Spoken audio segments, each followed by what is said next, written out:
Greetings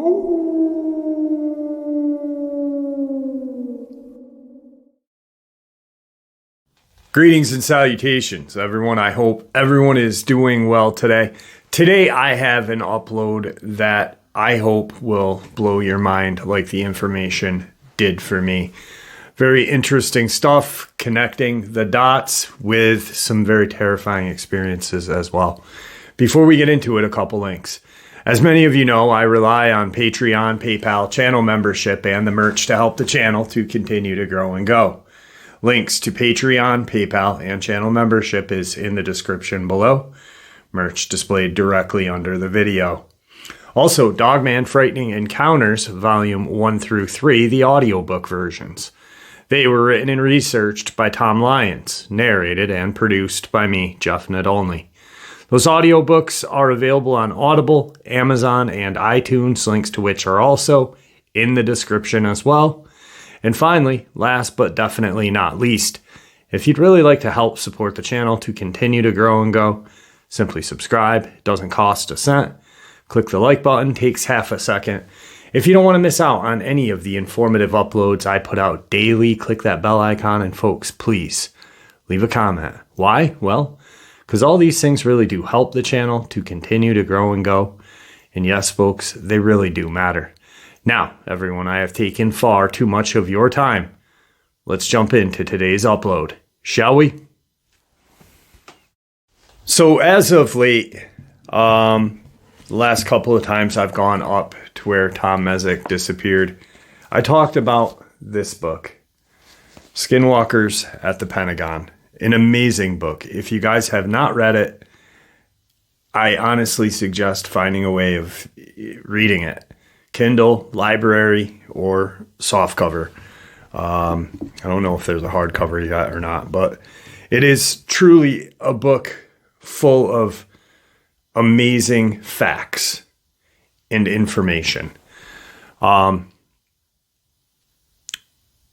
The key thing that I have focused on in that book is the Axelrod case, where he was sent to examine the two USS Nimitz video recordings, one released to the public. Shortly thereafter, he goes to Skinwalker Ranch and comes home to Virginia, has some very strange paranormal experiences. Well, he doesn't. His wife does, and his children do. Shadow men in their bedroom, dogmen spotted by his wife, and 2 different occasions by his sons. And I looked more into who these folks were. Naval intelligence, their sons were not into cryptids, were not into the paranormal. They were into teenage stuff, like they didn't care about what we care about. They didn't want to know about what we know about. Why would they make something up like that? They didn't. They actually really saw this. We've been talking a lot about Dulce and these secret government programs. The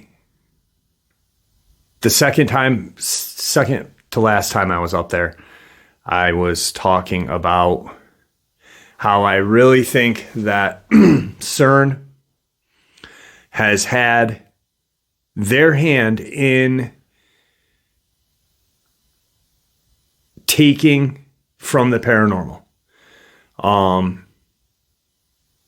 From opening portals, making deals with these Dracos and such. Then I talked about a little bit about how Native Americans, prior to the settling of North America, had to deal with the Dracos. in California, in New Mexico, in New York. There's a statement that was made by the Algonquins, which is in upstate New York. Let me find it real quick. That talked about these reptilians and underground bases. So on that day that I was up there, I had made mention of how quite possibly our modern day government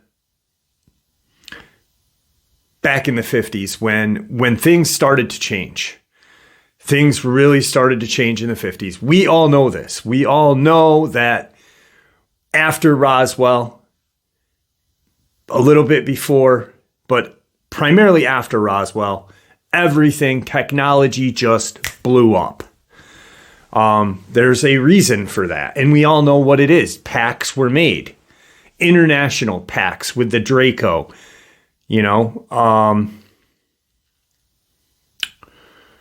I had made a statement saying, hey, what if our modern day government, along with these secret branches like CERN, NSA, Department of Homeland Security, et cetera, approached Navajo approached Navajo black magic shamans to learn about the shape-shifting Ye-Natalushi, skinwalker. All day today I was thinking about that, yesterday. And I ended up reading a couple of excerpts and listening to an old podcast, or I guess talk by Tom Horn. And if you don't know who Tom Horn was, an amazing, brilliant man. He's since passed. Look him up, get his books. Just Steve Quayle, good friends with Tom Horn, or was.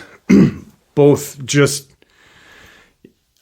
unbelievably intelligent and in the know.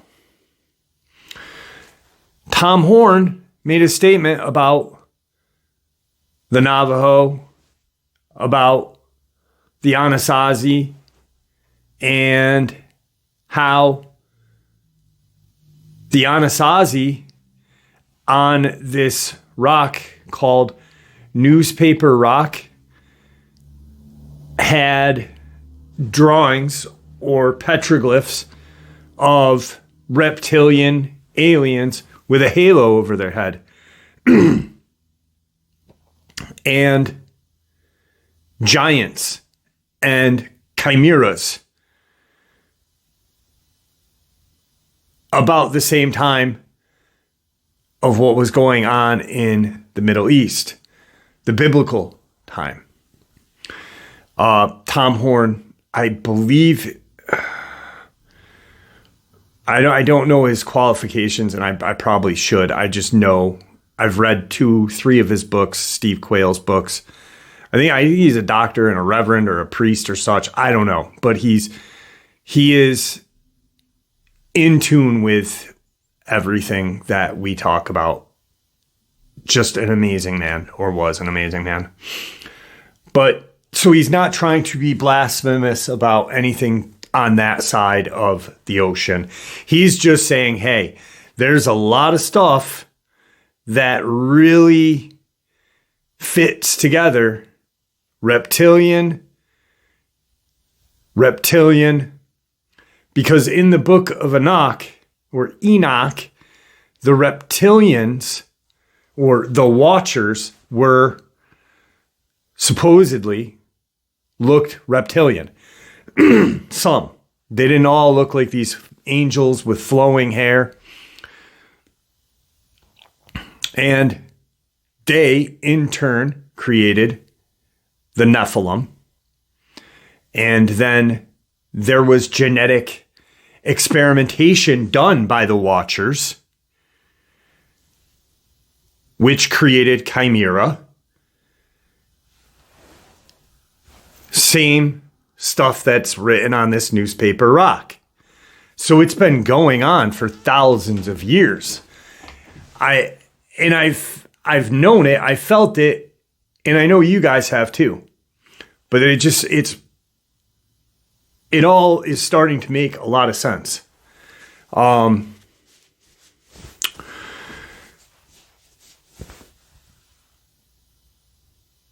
Aramaic, see, and something funny that I learned is people get the Nephilim word, the Nephilim, confused with, because in Hebrew it means fallen one, but that's not where the word Nephilim actually comes from.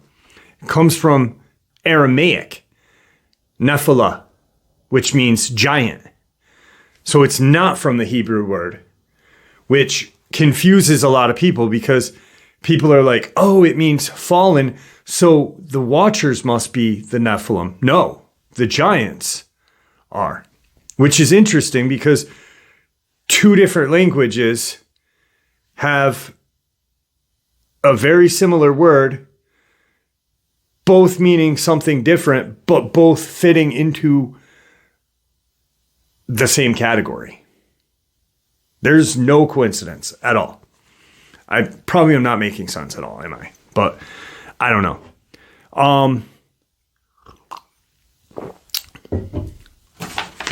I got a lot of information I want to share with you, and I just wanted to start the upload off with that. But underground bases in genetic engineering. What about claims made by UFOologists regarding these bases being used for genetic engineering? According to their assertions, it is in the lowest level, the 7th level of Dulce base, that the extraterrestrial reptilians are engaging in this kind of experimentation. 6th and 7th. Again, mythology supports the premise Native American tribes across the country are the most vocal when it comes to this topic. The Apache, whose headquarters are in Dulce, the Navajo, the Hopi, have a long-standing tradition of men's creation and the emergence from beneath the surface of the earth. The Algonquins recount, thus did the lowest, most world cave become overfilled with living things, full of unfinished creatures, crawling like reptiles over one another in the blackness. Unfinished. Isn't that like,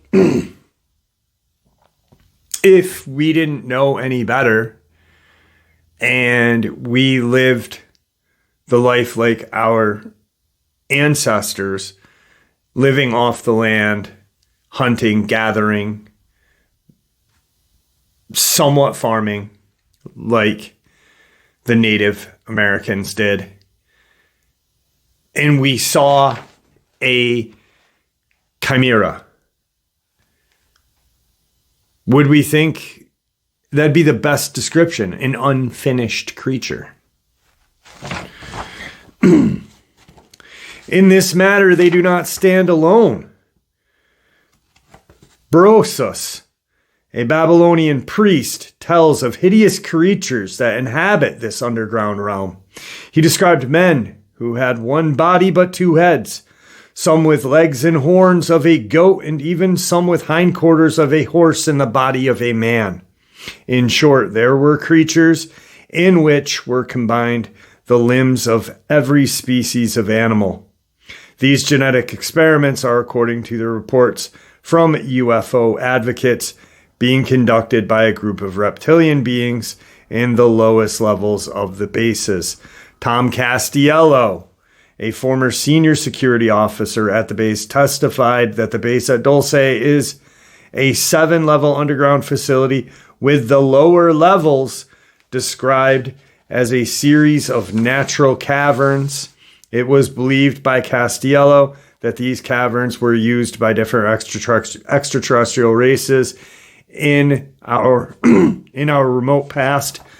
In Hindu, the Naga, or serpents, once lived on land, but the great god Brahma sent them to live under the sea and in the 7th level of their underground realm called Patala. In Sumerian descent to the netherworld, Inanna is required to pass through 7 gates to finally reach the bowels of the underworld. Aztec legend says that the Quetzalcoatl,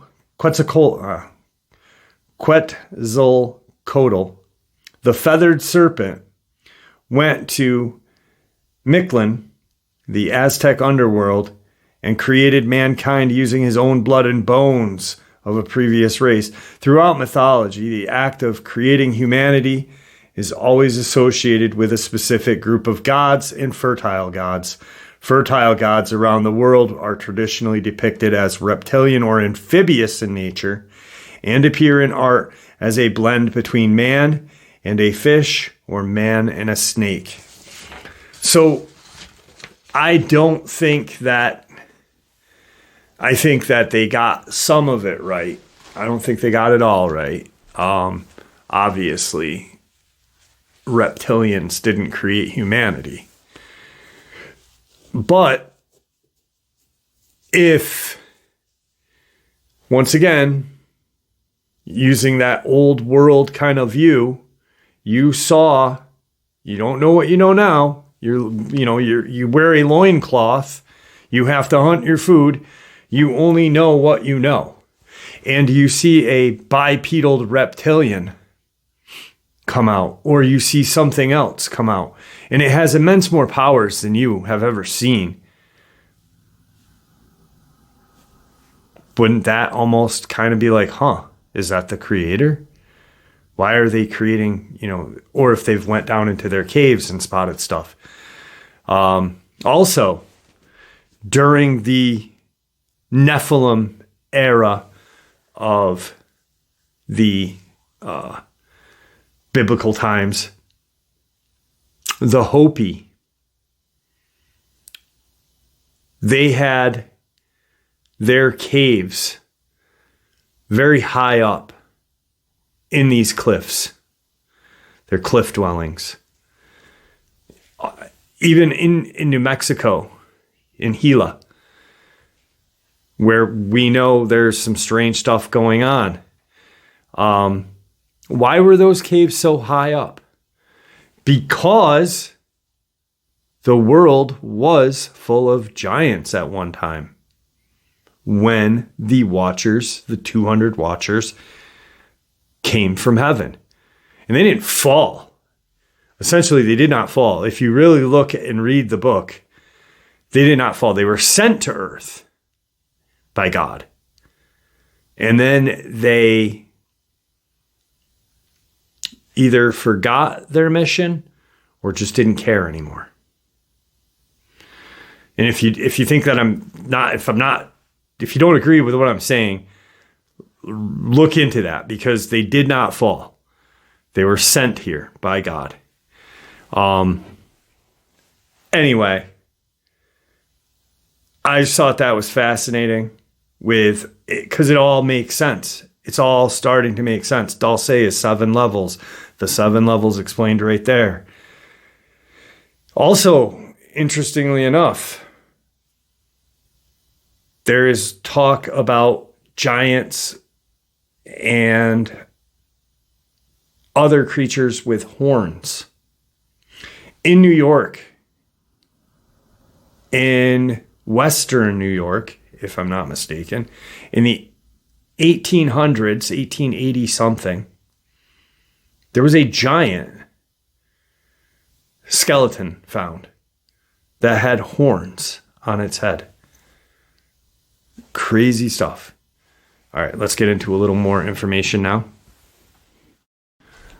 So along with all of this, the Nephilim, the Reptilians, deep underground military bases, and I truly, truly believe, just from a couple of pages in Skinwalker at Pentagon, which I do think solidified what Victor has told us.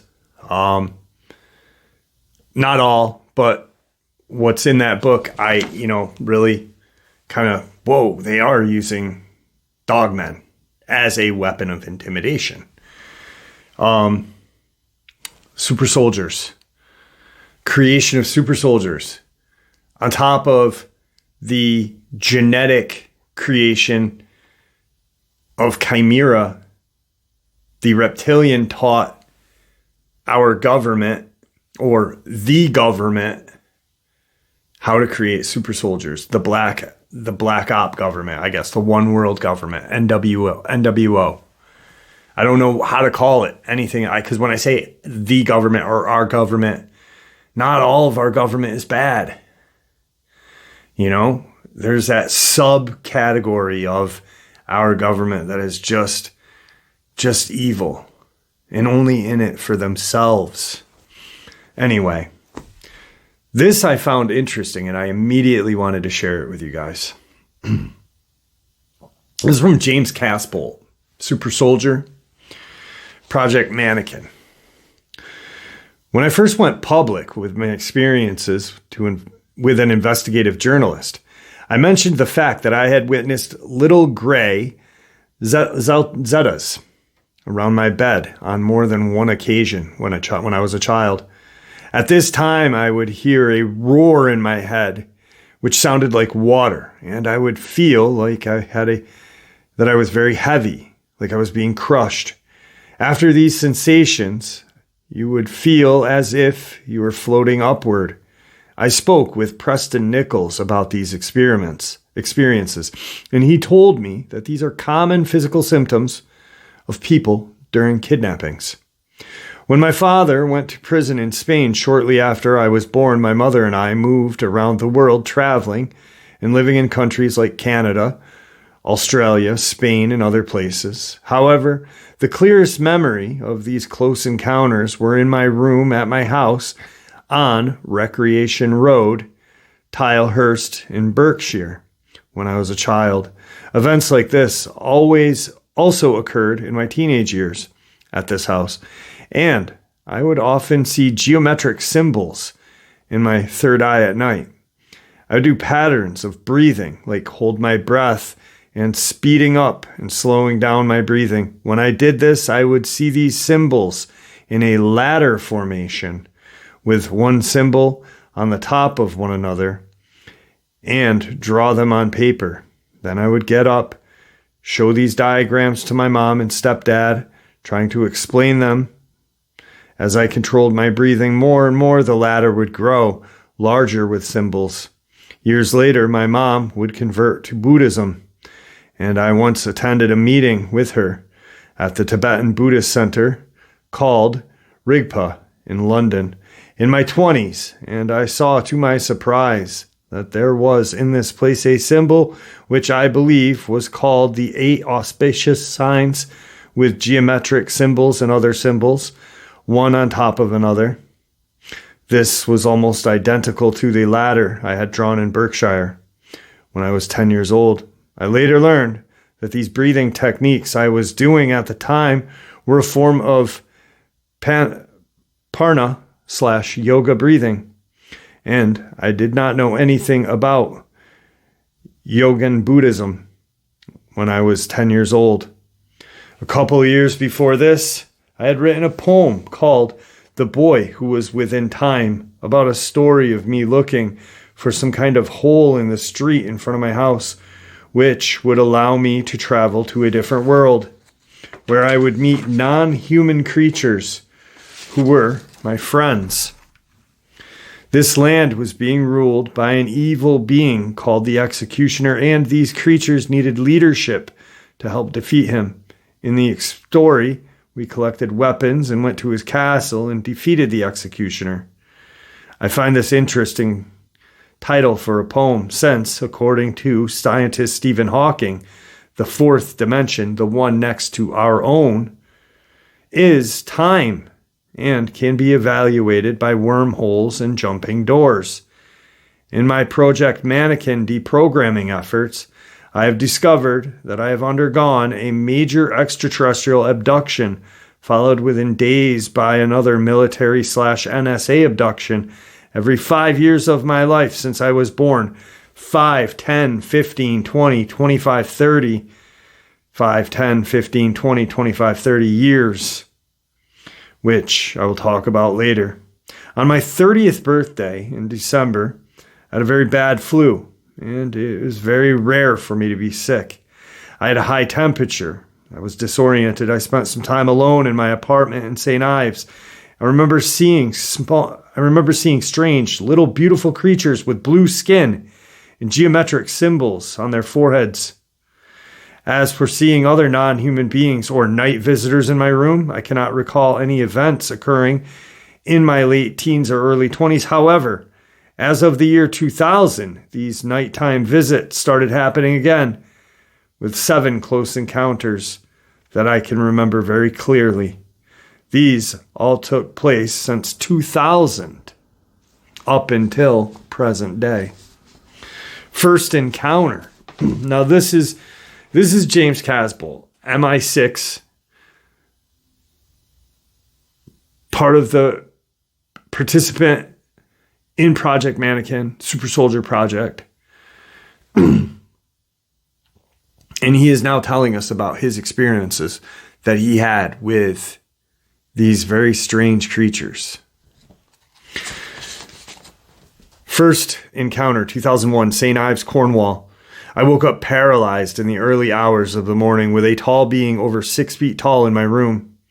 This being appeared to be tall gray or reptile, and I could see wing-like appendages on his back. It's difficult to describe in great detail as he seemed to be cloaked in some sort of thermo or invisibility camouflage and would disappear from sight and reappear. I felt a tremendous weight on my chest, and I can remember the feeling of when this same thing happened to me as a child. I was fully awake, but I couldn't speak or move a single muscle. Years later, I learned how to break these paralysis when these events occurred. I was screaming in my mind, "Get the off me!" The weight on my chest was increasing, and the being, by this time, had completely disappeared. Because of this, I couldn't tell where the entity was standing at this point. A voice in my head then told me, "Try and relax and visualize a pink light coming from your hands and heading in front of you." I did this, and I saw a pink light come out of me, and the weight on me was then lifted. When this happened, I managed to roll over to the front, and once again, an enormous weight pushed my face into my pillow. I visualized a pink light coming out of my back, and the weight completely lifted off of me, and the paralysis disappeared. Then I saw a flash of movement next to my window, which was closed. I looked into the night to see a large figure with wings flying. The next day, this beam of green light appeared in my room and stayed for a couple of minutes before disappearing. This could have been the positive energy that helped me break the paralysis, or it could have been something else. I've since discovered that the particle beam and the psychotronic mind control technology used by the NSA and MIEC, used for kidnappings and other things, gives green streaks to appear in the air. The green streaks are caused by a reaction of the air with the particle beam. Without a doubt, a lot of long-range psychotronic mind control technology has been used on me at night to activate sleep alerts, which wake up the moment I go to sleep.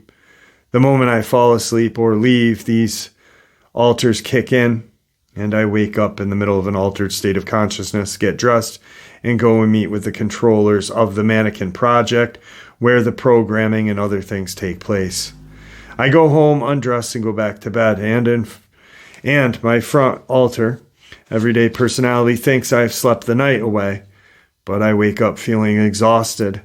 This has happened on more than one occasion in recent years. This happened a couple of weeks after the incident with being in the bedroom with that green light. This being said he was from Pleiades star system.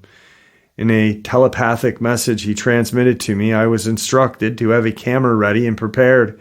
And when it appeared, I went into a kind of trance, began to write down the information I was receiving. Among the messages was an urgent message that I was to walk in from Pleiades named Michael, was an urgent message that I was a walk-in from the Pleiades named Michael, who had just arrived in this body, and James had decided to leave and remain in the cities of light in a star sector of Pleiades. I was told that Miguel had come to this planet from the Pleiadian spaceship orbiting this planet, and one of the early arrivals to help lead a mission in galactic battle. I was going to carry this message of truth and had to understand who I was, anchor my star body in this physical body, which finally happened in 2005. This being told to me in my dining room that he was living in James' memories, and he had to understand this. I was also told that Miguel was James/soulmate, and that we were braided souls that had contracted to exchange places or vectors in the galaxy before this physical conception of bodies. The actual exchange of location vectors occurred just before the events of the recent encounter, when I was self-destructive and suicidal in 2001.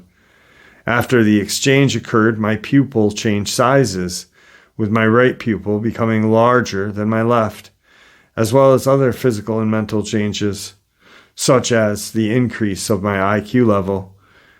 I recently came across a great book called Earth Angels by Doreen Virtue, PhD, that explains the walk-in, walk-out process very clearly. Souls usually spend a lot of time discussing their possible soul exchange. They do race rehearsals, where the walk-in soul performs tests of the new body and walk-out soul performs tests of the new body. Experience being free of the body, both parties must fully agree before the final process is done. Since the walk-in procedure cannot be canceled unless prior arrangements are made, both parties must assure that they really want this exchange to happen. And the decision is made to move forward.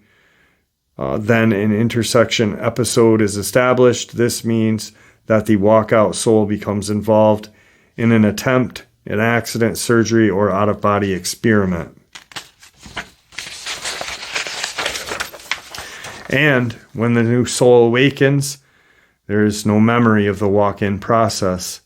An amnesia effect occurs when the spirit moves from the fourth dimension of the spirit world, where time is not measured, and arrives from the third dimension of the terrestrial time and life. My second encounter occurred in 2003, Wiltshire. While staying in a house in Wiltshire, I woke up in the middle of the night with an albino Anunnaki male standing at the end of my bed.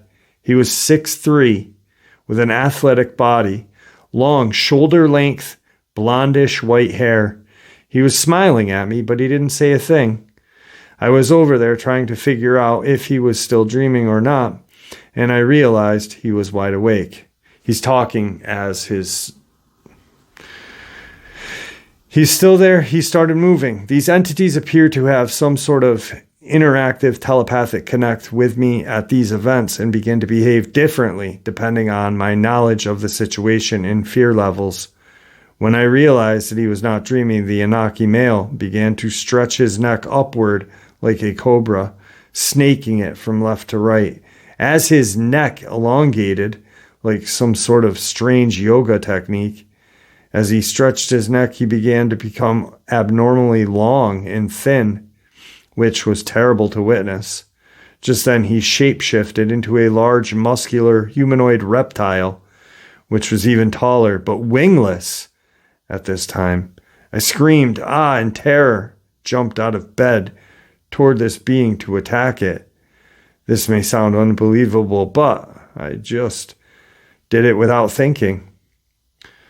When we were about to make contact, it moved its hand as if pressing something around the waist and disappeared. A contact with the intelligence community told me that Dracos reptilians keep teleportation devices around their wrists and on their belts.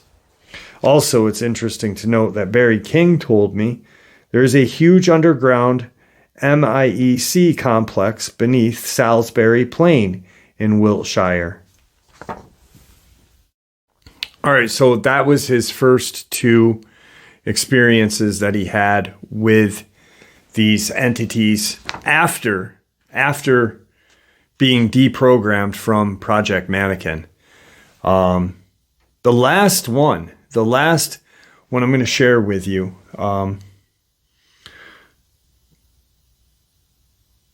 was very interesting. Actually, I might, because a lot of these are long, but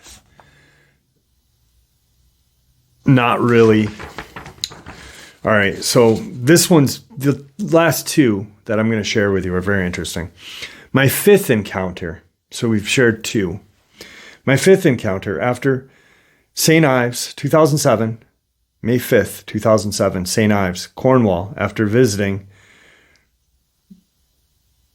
Portreath Royal Air Force Military Base with 3S. We ended up parking outside in my car and looked at the main gate. I woke up with a man with blonde hair that looked like a Pleiadian was kneeling next to me, next to my bed. He seemed to be talking to me, but I don't remember what he said or what happened after this. 3S was staying in my living room, codename for someone. And it's pretty rare for me to have friends staying in my apartment. However, the last friend who stayed before 3S woke up with some kind of shovel mark on his bicep in the morning. It appeared that a piece of flesh had been removed, and we believe a DNA sample was taken from it. My friend's named, it was Jan, and later that day, his mother received a strange phone call from his uncle saying that he was worried about Jan, since he had a terrible dream the night before, in which Jan had become a kind of vampire. So after he actually had friends spend the night, he woke up with kind of like a weird kind of graft taken off his arm. But his uncle has a dream that his nephew turned into a vampire the same night that he had this graft taken off his arm while staying at his friend's house, who was a former MI6, former super soldier, abductee. His last encounter is quite eye-opening. Eighth recent encounter, September 18th, 2007, St. Ives, Cornwall. This encounter with a non-human was different from the others in that it was sort of fully interactive vision rather than occurring in this time and space. I was in my apartment at night when I experienced this vision. It was very real to me, and I could see, touch, smell, and hear as clearly as if I had been here. I found myself standing next to a house in the country with a tree and a stream by my house. I saw movement on one of the tree branches out of the corner of my eye and looked up and saw what I first thought was a large bird. On closer examination, I saw that it was a man with large wings connected to his back and long hair. He was bare-chested and sitting in the branch like a bird, with his body squatted and perfectly balanced. He looked back at me for a few seconds, repositioning his body to assure the posture I have from yoga, called tree pose. Then he flew from a branch like a bird and landed in the ground in front of the tree. He stood there for a moment and then waved his hand at me. I approached him and had a strong sense of goodness and strength coming from him. When I stood in front of him, I noticed his enormous wings were like that of an eagle in dark red. His shoulder-length hair, it was the same color as his wings. He had these things connected to his body that went over his shoulders and down his chest. They looked like long, thin gemstones, and some were white and others black. He was bare-chested, but had some type of pants on with bare feet and appeared to be in his 30s or 40s. As we stood there looking at each other for a moment, he said to me, "This tree belongs to you, and I was hoping to use it for a while." I didn't understand this cryptic statement, and I didn't know what to say. Then he told me that he was once human. My reaction to this was trying to understand this earthly terms, and I replied that he must have been used in the mannequin project and had been hybridized.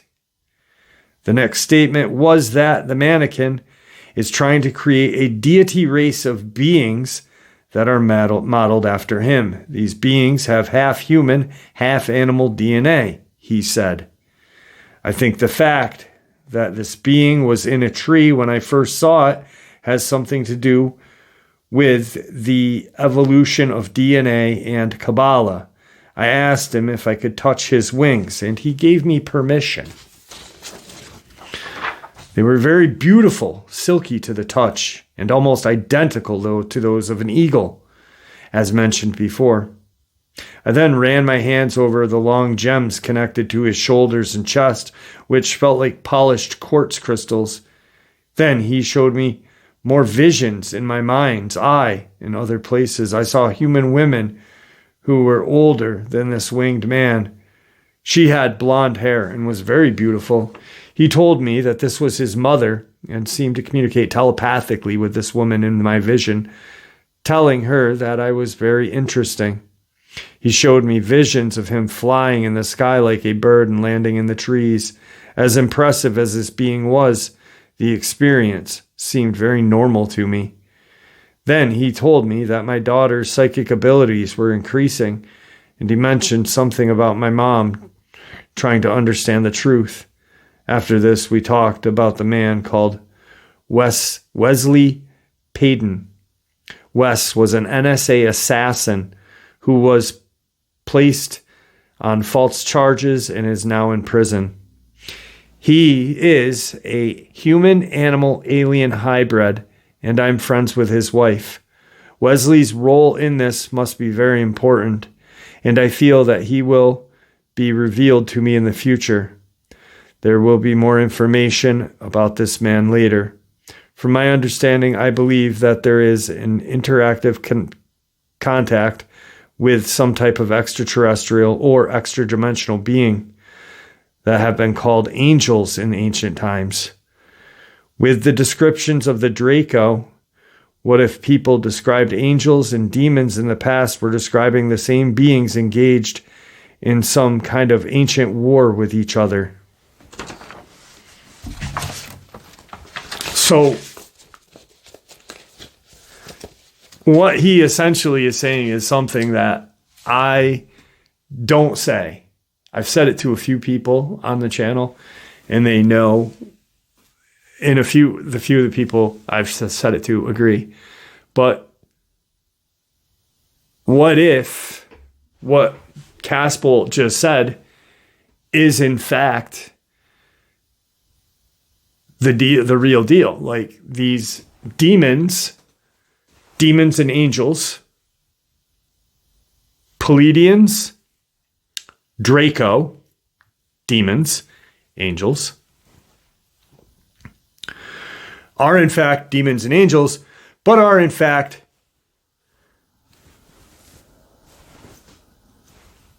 looked at by the older humanity as aliens. I'm not saying that I wholeheartedly believe it, but it does make sense if you think about it. And it can make sense.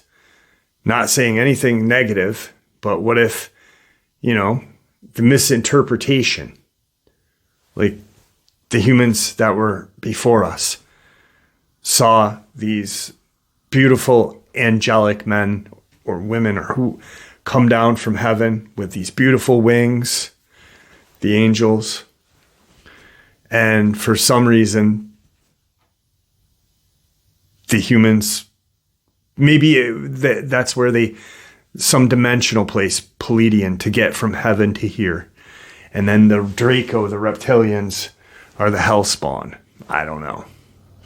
But I like how Caspol just explained it because it was pretty damn cool. But how up is it that an NSA assassin is human, alien, and animal hybrid? I mean, that, my friends, makes sense.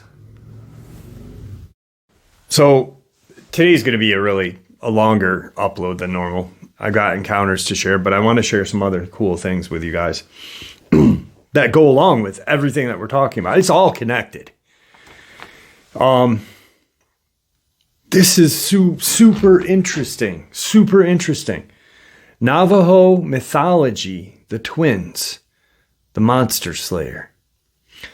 Two of the most important characters in Navajo mythology are twin miracle-performing sons of the white shell woman. This plate pictures a leader of the two firstborn, whose father is the sun. So the white-shelled woman and the father would be the sun, or the heavenly father. And Native Americans, the Navajo, just assumed, or being that the sun is the biggest and brightest and probably the most greatest thing in the heavens, imagine that as God, this white-shelled woman. Check this out. His name, one of the twins, slayer of alien gods, from an alien, ye gods to kill. By him, the assistance of his twin brother, were killed numerous bird, animal, rock, and human monsters, terrifying evils, who wantonly destroyed human life. When the spirit people came upon the earth from below, they made 6 sacred mountains, 4 on the distant horizon at the cardinal points and 2 in the center. The 2 brothers on the eastern slope, the 4th.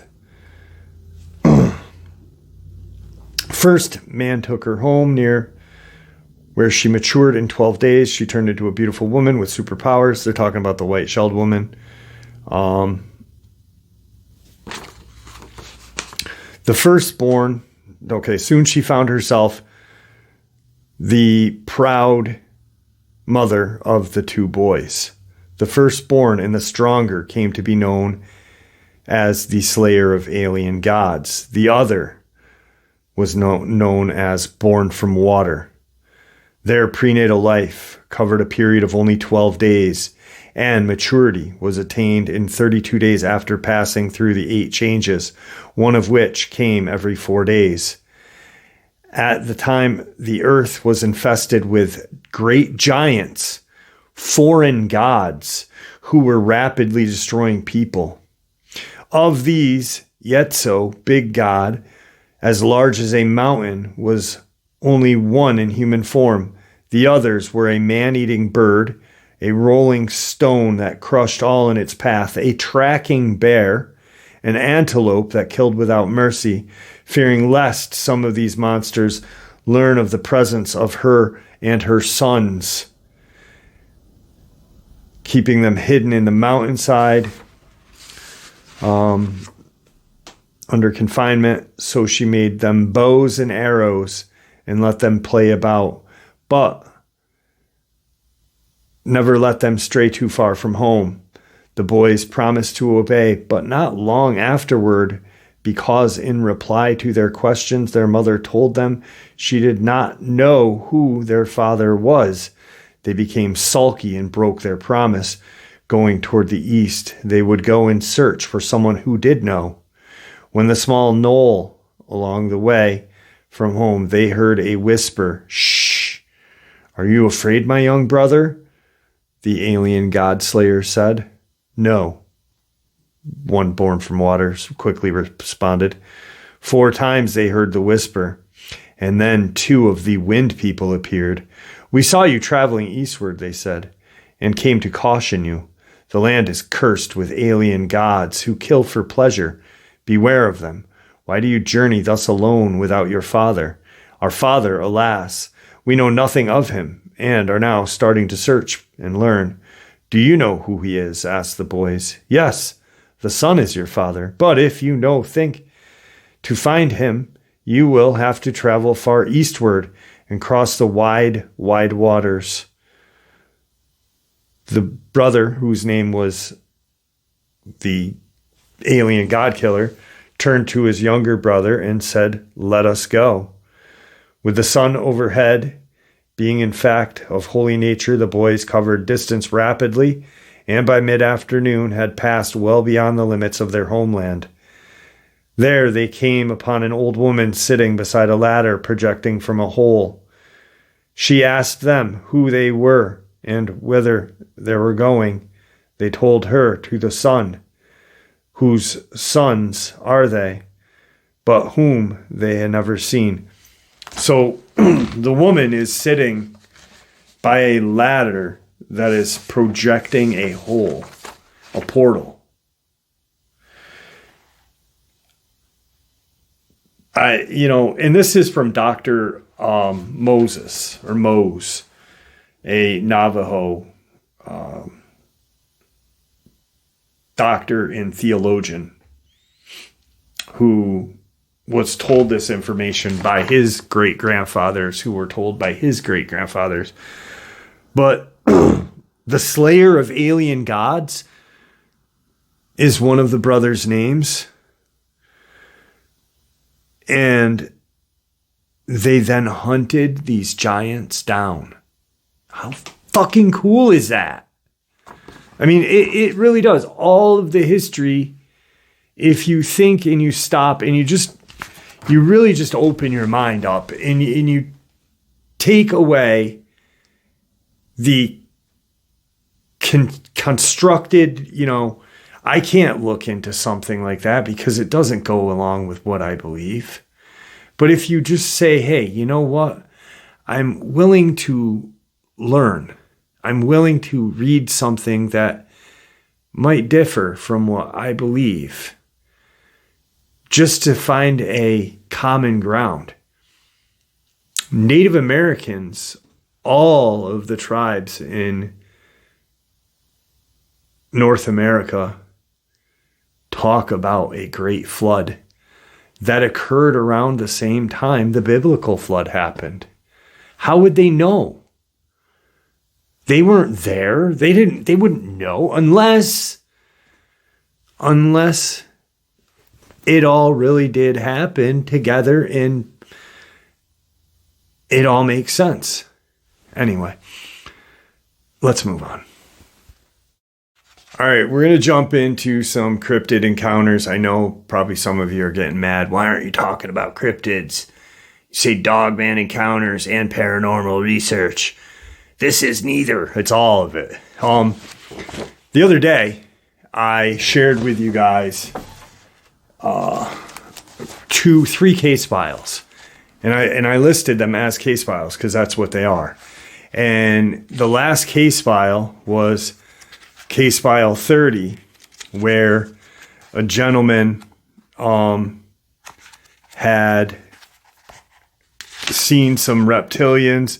He was on a kind of on like a silo the military was attacking, and it came from the Dulce book. And I shared it with you, primary characteristics of the Greys. And someone asked me, where did you get that? Where did you get those from? And someone reached out to me and sent me these. He sent me the 3, which I thought was weird. He sent me 28, 29, and 30 case file. And they're all from different people. Like one was from Reverend Billy D. And that one was where the military black projects or operations. He was an officer in the military. And he talked about Area 51. I think I shared that on Thursday, or I think it was Thursday. And throughout these, it tells you all the case files and where they came from. Like case file 2, a parahuman serpent people. Case File 1, John Carpenter, has kept close track of the abduction phenomenon.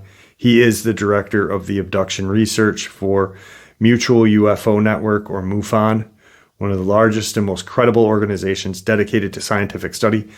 These are all information that deal with reptilian activity. And I've got them all. I've got the whole caseload right here. So I'm going to go get into that, not tonight, or not today, but eventually. So I'm going to share a couple of Dogman encounters right now, some other encounters. And then I might share this information or save it. But it talks about the time when the Nephilim ruled the earth or roamed the earth. And the Watchers were devious and up to no good and creating genetic monsters. Because not only were they forcing themselves upon the women of Earth, but they were also doing the same to the animals of Earth. All of them. Which is vile. And creating creatures like Dogman, like Bigfoot, Goatman. I don't know. All right, guys. So today's first experience, I shared a couple of these in the live stream. For those of you who are not in the live stream, I wanted to share these with you because they were pretty friggin' good. Back in the winter of 2001, my youngest son and I were on our way from Boise, Idaho to Medford, Oregon. We had taken a car trailer to his old place in Boise in order to haul his non-running Jeep to his new place in Medford. We hit an area of heavy snow in the southern Cascades at around 2 a.m. It took 45 minutes or so to get down the mountain. We had, of course, been drinking coffee to stay alert. About 25 miles west of the path, it became obvious that the last few quarts of coffee had to be drained. We stopped at a wide spot in the road near a summer tourist haunt that was deserted in the winter. There was a gas station and an ice cream joint on the west side of the road, closed this time of year, and no town or settlement within 30 miles. This is Tall Timber County, and unsettled. Across the road is a small parking area for the ice cream joint. It's paved and about 200 feet wide, 80 feet deep. I pulled in, and as I stepped out with my .45 on my hip, it occurred to me in a flash to grab my .590 Mossberg. Be a good idea. As we walked to the far end of the area to be well off of the road, the hair on my arms and the back of my neck stood on end. The area directly in front of us was open with a depth of 50 yards and 100 yards wide. The night was clear and cold. 8 to 10 inches of snow was on the ground. With the moon almost full, we could see quite well. While standing with my son about 15 feet to my right, I saw as if springing forth from the earth in front of us across the open area, 10 or 12 creatures, moving rapidly back and forth in a sort of thatched weave pattern. These things, not human men, close to 7 feet tall, bipedal with long arms, medium-length gray fur, and fast on their feet. I brought up the shotgun and slid the safety off as my son was drawing his .45. I don't know if I can adequately explain the overwhelming feeling of menace, but here goes. I'd been operating on pure instinct since I stepped out of the truck. The rotten feeling hit me the split second before things arrived. The feeling, instinct, was that we were prey, subject to a very bad death, and to be slaughtered and eaten. Not a logical process, gut feeling, and massively overwhelming. As they were moving about in front of us, more appeared and mixed among them, all the while running about as fast in front of us, My son and I were backing toward the truck. I would not present my back to them, and some of them peeled off right to left in an encirclement movement. They were rolling in fast from the sides now. I could smell and feel their presence. We got to the truck loaded on adrenaline and ready to kill, as we both knew we were in grave danger. We piled into the truck, locking the doors. I had my keys ready. As I neared the seat, I had the engine lit and transmission in gear and gas pedal mashed in one motion. Adrenaline is great stuff. As we fled, something very close by let out an undulating scream of rage and pain. I believe one or more of the group had gotten really close to us in their pursuit, and I may have run one of them over. Yeah, they were that close. We rolled onto the highway, and I told my son to watch the bed of the pickup as well as the trailer. He had already indexed to the rear with the shotgun. We hauled off for at least 20 miles before the feeling of grave danger started to abate. The feeling that nailed both of us, as we discussed soon afterward, was one of being prey. I am not easily led, and neither believe or disbelieve all the Bigfoot, ghost, and werewolf stuff. In fact, I'm a skeptic. My son was speaking with a coworker 6 months later who had grown up in Prospect, Oregon, 30 miles south of Union Creek where the incident took place. He asked if he had ever heard of any strange goings-on in that area. The coworker went ashy white and pretty much retold the above tale. He says to avoid the place at night. A family friend, a 25-year retired police officer, not given to flights of fancy and an excellent observer, had an experience very similar from a year before. I told my wife of the event, and of course she looked at me at the beginning as though I had developed a third eyeball in the center of my forehead. That was from shock, because she did believe me, but she did not wish to hear any of the details. She said the experience gave her chills. Me too. As I write this out, the hair on the back of my neck and forearms are standing straight up. I have not gone back to explore, and would not without a large group of shotgun and flamethrower-equipped men with me. My son and I are both sane, sober people, and not taken to hysteria. We were very wide awake as things transpired. We saw and smelled what was out there. As a sidebar, neither of us heard footfall from these creatures. They were silent until I hurt one of them as we were getting out of there. To my knowledge, and I have researched, there is nothing that matches these creatures unless one considers old legends or folklore. Today's second encounter. It was back in January of 2017. I was living at home in northern Minnesota. My parents started being more strict on me as I was a recent high school graduate, and when I would come home, the door was usually locked. On nights like this, I would just sleep in my truck. On this particular night, it was about minus 17 degrees, and I was a little worried about freezing up after shutting off the truck, so I texted my friend Jay to see if he wanted to tag along. Jay and I took off driving around in the night until after midnight, when we decided to drive up to a base of the local mountain and park the truck for the night.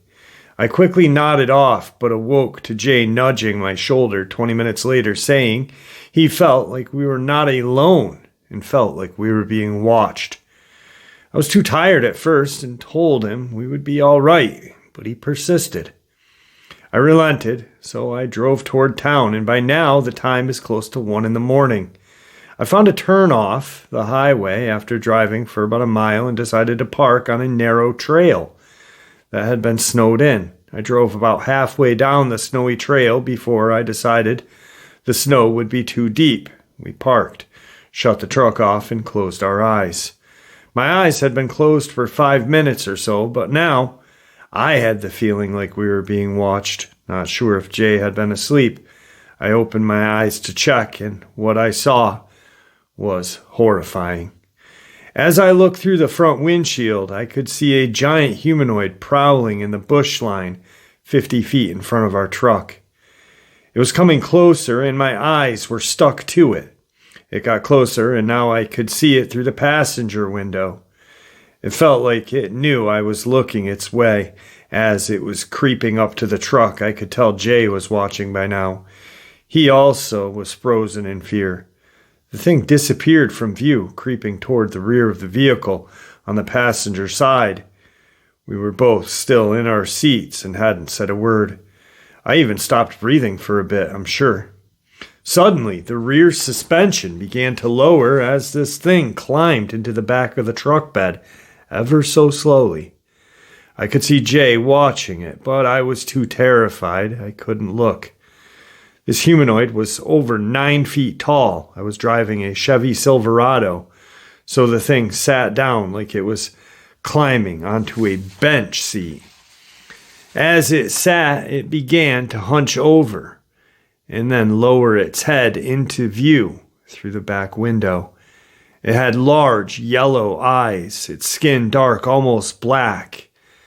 It peered in. Then Jay freaked out. It quickly jumped from the bed, leaving the truck shaken. For some reason, when it jumped off, my truck lights flashed 3 times, each flash brighter than the last.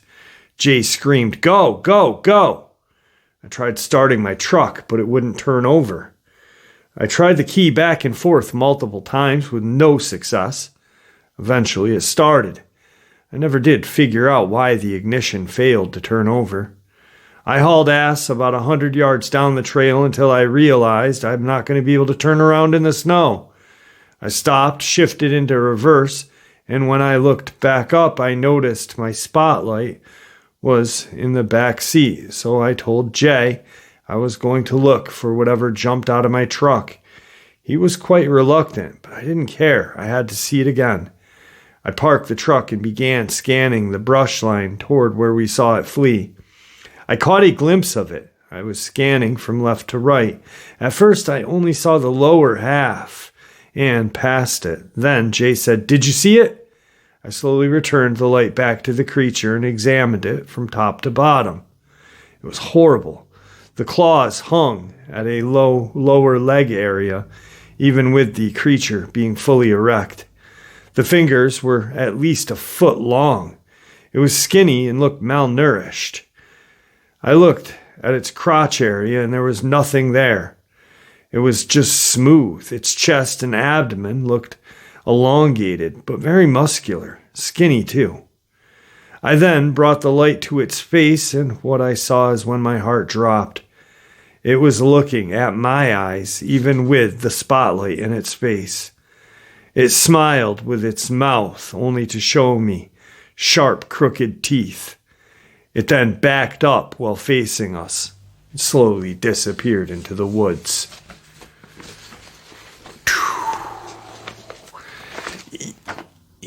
You know, this may make me sound like a bit of a Sally, but when I was up where Tom Mezek disappeared that night, and I was recording the 20 minutes or whatever that I was up there, 25 minutes, and the 12 minutes that were distorted, I really actually talked about how freaked out I was. And, you know, I felt like something was out there other than a Dogman or a Bigfoot, and not like a crawler either. And I really do think that once we start to learn about these creatures, we are never the same. We will never look at the woods the same. We will never look at anything the same. You know, a news article. We will never look at it as the same anymore. Speaking of news article, really quick. The last year, the Las Vegas alien UFO occurrence where the video was shot. Police saw it. Young man named Angel saw it in his backyard. Come to find out, video analysis of the video and everything else, the video that Angel did shoot, the one that's on the news, not the one that's on TikTok with a fake alien there, but the real one that's on the news, they are saying that is real footage, that it's not edited. Obviously, the one with the 8-9 foot alien next to the fence is, because there was never an alien there. It was behind the truck. But it just goes to show that, people making fake videos to get views of this creature. A year later, a video analysis of the original video, the one that's not doctored, comes to find out that it is real. But yet, because someone messed with it and monkeyed with it for views on TikTok, kind of gives it less credence, Really bothersome. Anyway, let's get into the next experience. I shared this on the live stream this Saturday. I really liked this one. I started the live stream off with this one, actually. I think it's very interesting because it doesn't fit into a certain category when talking about, well, you'll see what I mean. LM, name redacted, lived in Homer, Alaska between 2013 and 18. And in that time, she observed numerous bizarre creatures. The house she lived in, on that small street, was surrounded by tall trees, most of which have since died or were chopped down. One night, she was in her room hanging out with her boyfriend. She had noticed strange movement and asked to use his binoculars, only assuming she had noticed something previously and requested him to bring them. When she looked through the binoculars toward the trees, she spotted something strange, a little man hopping from tree to tree. It seemed to be dancing in the trees. She noted that it didn't seem to be worried about gravity, falling, nothing, just hopping around. A month later, she started noticing more of these creatures, eventually hundreds. She feared she may be losing her mind since no one else was seeing them. Her boyfriend did not initially believe her until one night he saw them himself. She further noticed the trees that they would hop around in would slowly start to die. She began to suspect that the creatures climbing on them were somehow causing them to die. When she later returned to the location in 2021 with the crew of the Discovery Channel while shooting a TV show called Aliens in Alaska, she was shocked to see a patch of forest near her old home was dead. The trees were rotting and black. I don't know what they were, but I don't think they're from here. I believe they were aliens, she told the producers of the show. In 2018, partially because of the strange incidents around her home, she and her family decided to move to Kodiak. She has not seen them since. Curiously, these little men-like creatures look an awful lot like the crawler. So, what doesn't fit in? Well, when we talk about little men, we automatically, people assume like gnomes, fairies, fae, that old guy from England who everyone was worried about because he stopped making videos on YouTube, but he just needed a break. He's like 80 years old, 70 years old, needed a break, but people thought he got abducted by 5-inch little men. These little, they look like Fraggles or whatever, doozers. But these creatures looked like a crawler, but smaller. That's just creepy. Crawlers in of itself, I believe 100% were a genetic creation by the aliens, the Draco, in these dumbs, using alien-human hybrid as a security tool. Let's move on. I'm sure most people laugh when they hear experiences like this, but I just can't. I was face to face with what I can only describe as a werewolf in 1987, here in southern Illinois. I was only 10, but I know what a big dog looks like, and actually owned a huge St. Bernard at the time. And this thing dwarfed him. I was walking alone down a road that parallels some thick woods when I heard movement in the brush. I stopped looking toward the noise, and to my absolute terror, a huge black wolf-looking head came out of the brush staring at me. I don't know if it was on 2 or 4 legs, but it was taller than I. I was only 10, so 4.5 feet. Suddenly, it came bursting out of the woods towards me, and I thought I was dead. I don't know what happened at that point, but it obviously did not grab me. All I can remember from that part is that it was face to face, and then it wasn't. My mom remembers seeing me running home with a look of terror on my face, so she met me outside. She knew something bad had happened, but didn't know what it was. She says I was shaking uncontrollably and I had wet myself, and just kept saying, "A werewolf tried to take me." She says that she didn't know what I encountered because I was a tough kid who always was outside and was not prone to making up stories or lying. She says the next day I brought a book home from school titled Meet the Werewolf. I was obsessed with anything werewolf related. Of course, I wouldn't go outside for a long time after that, even when all of the kids were outside. We moved the next year to the city 100 miles away, and I got back to normal again.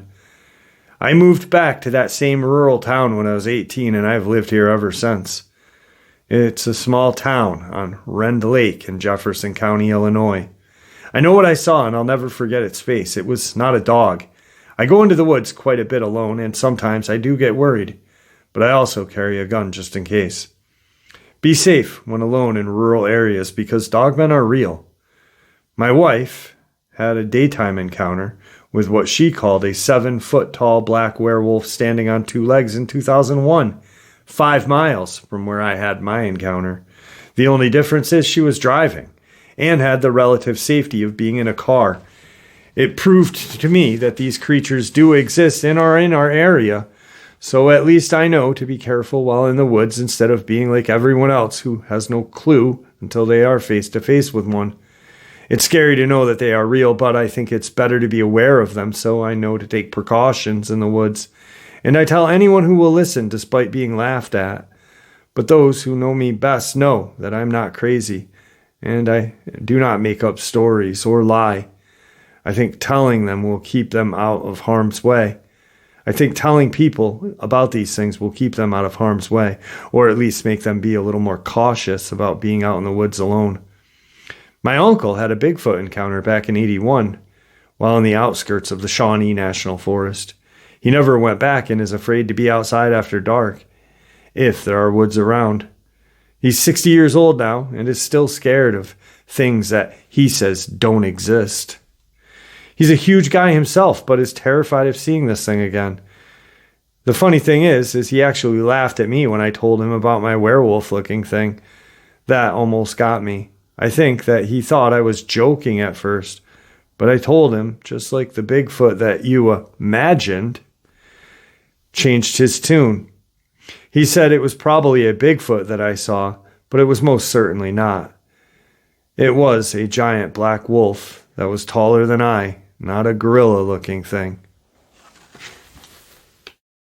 All right, so right before the couple of encounters that I shared, I said I had this thing that I wanted to share with you guys about giants and possible genetic warfare created with the Watchers, the Nephilim, and etc.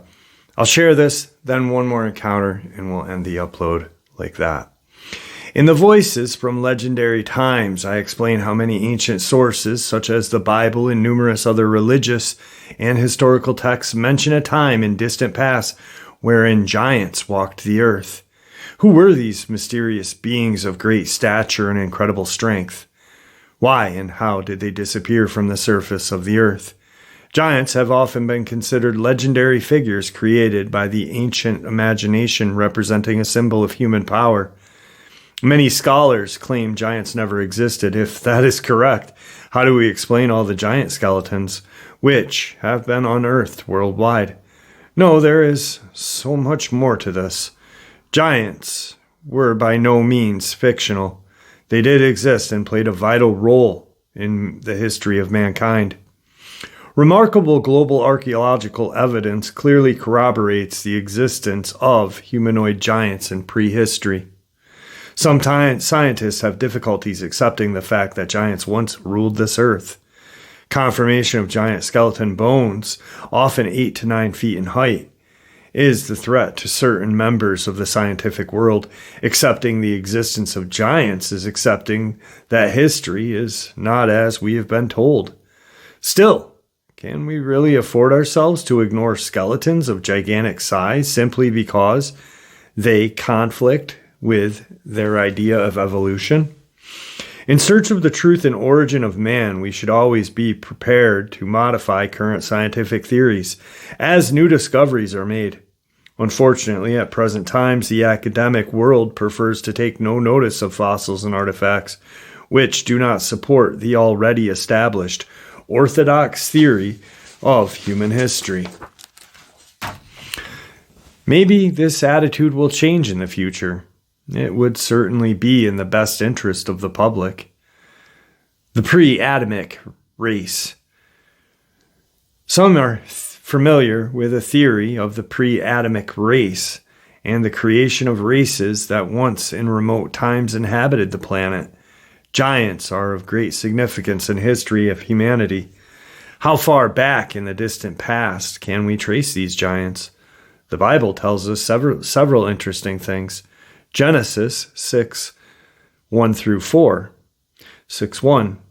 And it came to pass when men began to multiply on the face of the ground, and daughters were born unto them, 6:2, that the sons of God saw the daughters of men, that they were fair, and they took them as wives of their choice, 6:3.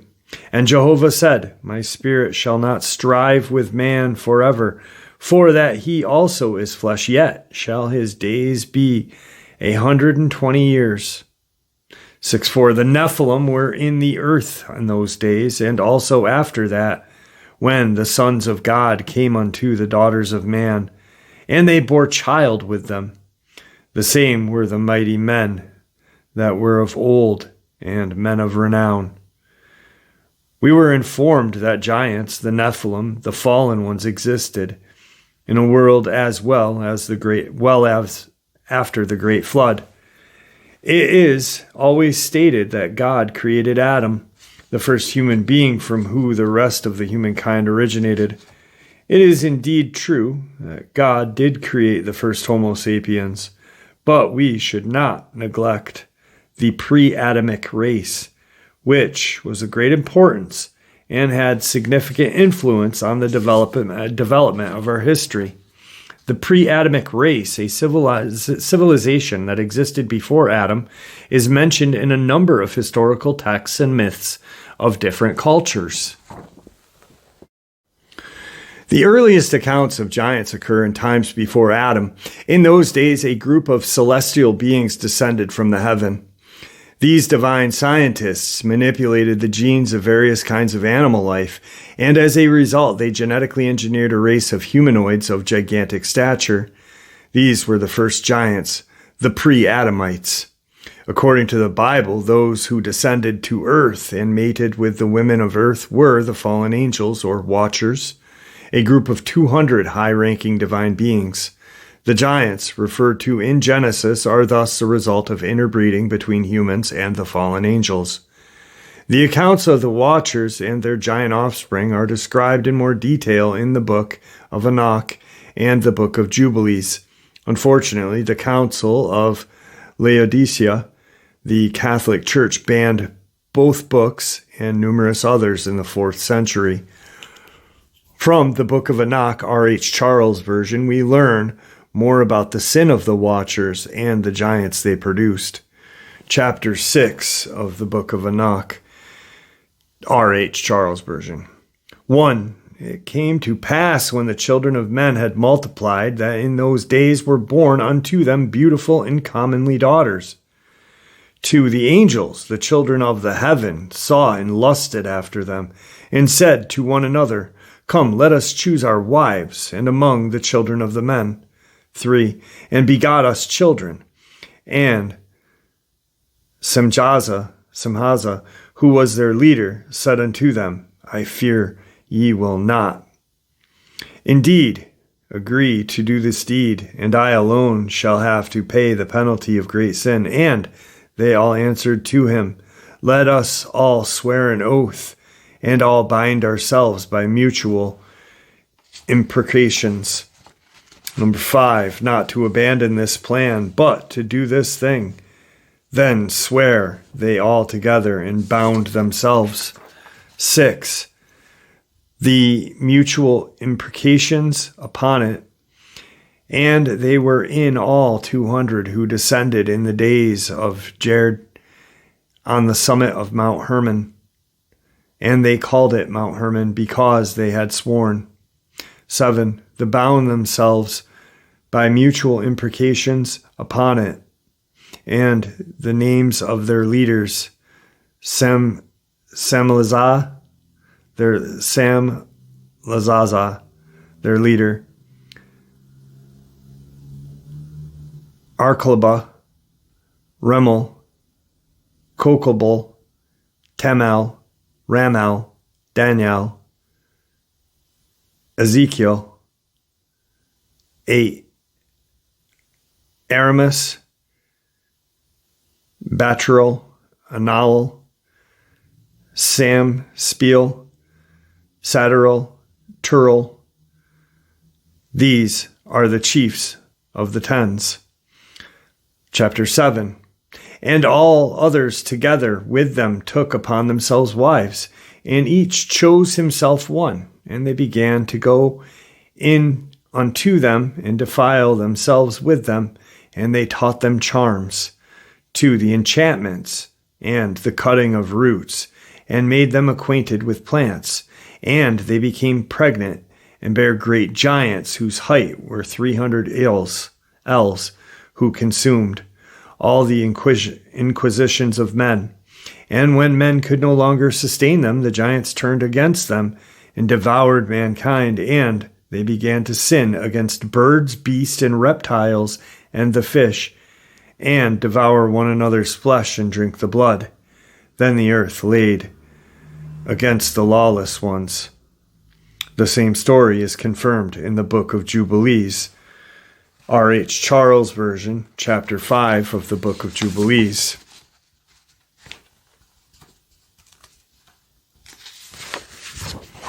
One, it came to pass when the children of men began to multiply on the face of the earth, and daughters were born unto them, that the angels saw them on a certain year of this Jubilee, and they were beautiful to look upon, and they took themselves wives of all whom they chose, and they bare unto them sons, and they were giants. And lawlessness increased on the earth, and all flesh corrupted its way, alike men and cattle, beasts and birds, and everything that walks the earth. All of them corrupted their ways and their orders, and they began to devour each other. The lawlessness increased on the earth, and every imagination of the thoughts of all man. Thus evil continually. And God looked upon the earth, and behold, it was corrupt, and all flesh had corrupted its orders, and all were upon the earth had wrought all manner of evil before his eyes. And he said that he would destroy men and all flesh upon the face of the earth, which he had created. But Noah found grace before the Lord's eyes. Genetic experiments. Although it is said that the beauty of earth's women tempted these fallen angels, it is worth considering whether fallen angels did not have special purpose for creating offspring of giant stature and immense strength. We do know that one of Yahweh's greatest concern was genetic purity and perfection. The intermarriage between human and divine beings, which continued throughout the this period was naturally a threat to Yahweh's well-ordered creation. The ancient master race of men created by the Watcher was against Jehovah's plan for the earth, in which each human being and animal was to reproduce after its own kind. The subject is discussed in genetic engineering in ancient times. A provocative yet realistic theory for those who are open-minded is that the giants were in fact a result of genetic experiments, just as the Homo sapiens. The giants were genetically manufactured by combining DNA of various pre-existing animal species. Higher individuals from outer space guided this creation process. The Bible is filled with evidence of extraterrestrial contact, clearly proving that Yahweh and his angels were in fact highly advanced beings from outer space. They visited our planet on several occasions. These ancient astronauts were responsible for bringing life to the earth and for creation of modern man. The giants possessed superhuman powers. Their role was to rule over planet Earth and the Homo sapiens. It was an attempt by the fallen angels, the group of spacemen who rebelled against their leader Yahweh, to wipe out the Homo sapiens. The giants were superior to the Homo sapiens in every aspect. They were not only of great size and strength, but they also possessed the ability to develop advanced tools and weapons and had astronomical knowledge. In the book of Enoch we learn, "And Azazel taught men to make swords, knives, shields, breastplates, made them known, the metals of the earth and the art of working them, bracelets and ornaments, and the use of autonomy, and the beautifying of eyelids and all kinds of costly stones. And there arose such godlessness, and they committed fornication, and were led astray, and became corrupt in all ways. Samhaza taught enchantments and root cutting. Armoros, the resolving of enchantments. Barajal taught astrology. Kokabal taught constellations. Ezekiel, the knowledge of the clouds. Arquil, the signs of earth. Shemziel, the signs of the sun. Suril, the course of the moon. And as men perished, they cried, and their cry went up to heaven. The giants' knowledge and technical skills were given to them by their creators, the Watchers.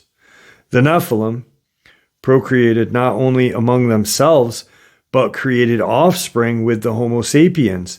The offspring of the Nephilim were giants known as the Gibram, heroes of old, men of renown, which are mentioned in Genesis 6.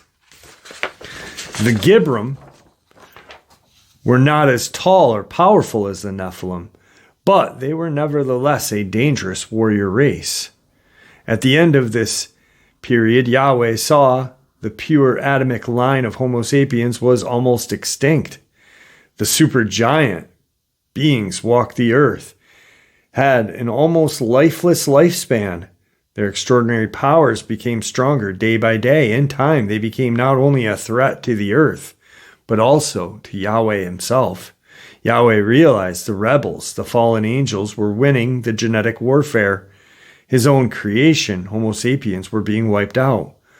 The deluge, a new beginning.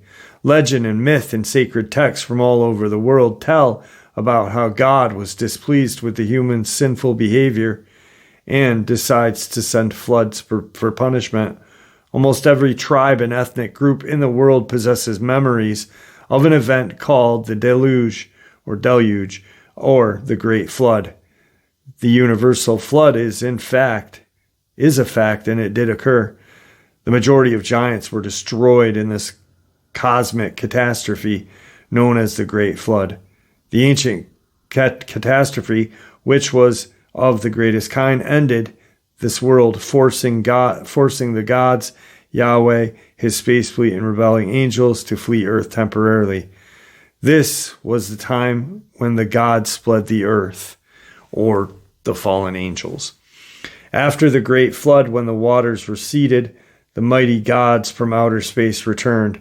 Yahweh and his fleet were determined to repopulate the earth, but they were not alone. The fallen angels survived the cataclysm. The Watchers returned to the planet, and the rebellion against Yahweh entered a new phase. The mighty giants were recreated. We encounter them again in scriptures. This time, they are called Raphaim, Zuzim, Imim, Horim, and more. Genetic warfare between Yahweh and his rebels continue. So, you don't have to, this is just information. But God, Yahweh, is sitting in heaven watching what's going on. These watchers corrupting humanity. And these giants are created. These other creatures are created. And like that end said, it is still going on. Dogman is a creation not like us. We are in the mirror image of God. Dogmen aren't. Bigfoot most certainly isn't. The crawlers most definitely aren't. But what do they resemble the most? The fallen angels, the fallen ones, the reptilians, the evil. I don't know. I just think it's all interesting, and it all is starting to connect. I never really did. When I started to research back in 1994, wow.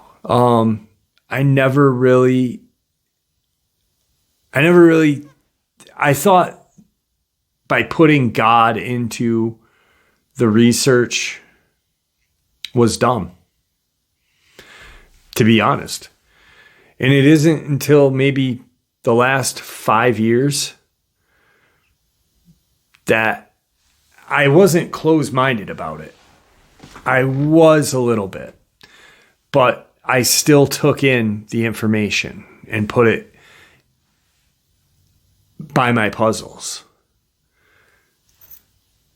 But none of the pieces fit my puzzle yet. And now they do.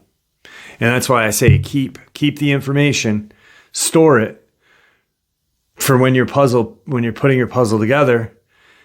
You might need that piece later. It might not fit now, but later it will. And I am glad that I was open-minded about it.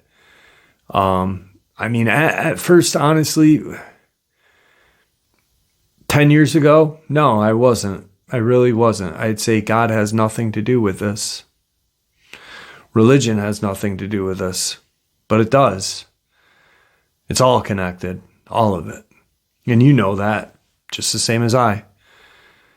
Just, it's so interesting. Anyway, with that, one last encounter. I have investigated the woodlands near my village north of Conic Chase in Staffordshire, United Kingdom. I have found numerous tree structures, tree breaks 8 to 12 feet off the ground, arched over trees whose tops had been anchored down under logs and scrub. Large and small crossed over arched trees, X structures, suspended young trees, and tangled masses of branches suspended off the woodland floor. I've discovered a variety of indistinct footprints, ranging in the sizes of 8 to 12 inches long. In February of 2021, at approximately 9:30 in the morning, I had just parked. I was standing outside in the process of putting my walking boots on when my attention was drawn to a small area of woodland, maybe 300 meters away. I saw the head, upper body, and legs down to the knee of a large bipedal hairy creature. It was in the process of watching a group of pheasant in the adjacent field. Attracted to an area where the farmer had deposited piles of silage and animal waste, this hairy creature turned to his right from standing position and took 4 long strides with its arms swinging before entering the dense thicket of holly. It strolled between two large ancient trees. Its lower legs were hidden between the piles of silage/animal waste. The hairy beast had great bulk to its body and no neck, with a good-sized head, whose facial features were indistinct due to the distance. It had long muscular arms, the hands reaching to its knees. The stride was smooth, the creature's back slightly sloping forward. There was no rise nor fall of its body as it moved. The color of the hairy body was mixed brown, but it had numerous patches of beige and honey-colored hair about its head, shoulders, and parts of its back. A malted appearance. The paler areas were indeed hair, it seems, but not bald. Had it been for the pale color of the form, its movement I may not have noticed. The paler color stood out markedly against the dark green holly that the hairy form entered. Had the body been black or brown, this creature may not have been noticed. I rushed to the area of the woodland, camera and binoculars in hand. Between the silage and waste and the woodland was a barbed wire fence. The posts were 4 feet high. The hairy man stood and moved between the posts. From the fence post height, the estimated height of this creature would be approximately 7 feet in height. All right, guys, that was today's upload. I hope that you all enjoyed it as much as I enjoyed sharing it with you. Just a bunch of information, honestly, just a bunch of information. Information that I thought you guys may like. I read a comment the other day, and this guy, he must have been really puckered in his behind, because he said, "Tell the stories. Who cares about your theories that are based on nothing?" Well, everyone's theory about cryptozoology is just as good as the next, buddy. You know, there are no experts. There's no experts. There are people who have been doing it for a long time. There are people who've been doing it for a short period of time. It doesn't mean someone who's been doing it for a long period of time is any better or smarter than the next. This is a science based on theory.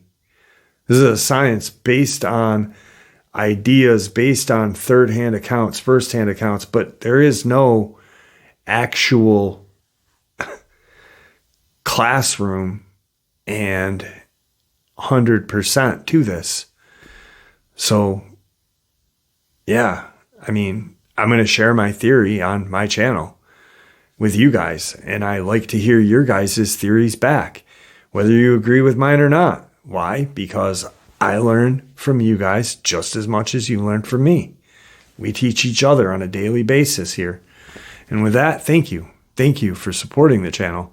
It is your support that keeps this channel growing and going. And honestly, what gives people a chance to share their experiences, ideas, and theories, judgment and ridicule free, buddy. Just treated with the respect that we all deserve. You know, I say this at the end of every video, and this butthole had to say, "Hey, your theories mean nothing, based on nothing." Where are your theories about Dogman, about crawlers, about dumbs, about this and about that? Anyway, guys, thank you. I really do appreciate all the support. It means the world to me. Please, with that being said, stay safe, happy, healthy, and ever vigilant, keeping an eye on our children, the most precious gift we're given, our pets, the best alarm system, family and friends, the people that we love and care about. Share this information with those that you love and care about. These creatures, these events are real. They're out there. These things are dangerous. By sharing this information with those you love and care about, it may just help save their lives someday. And until next time, never stop asking questions and never stop searching for the truth. God bless.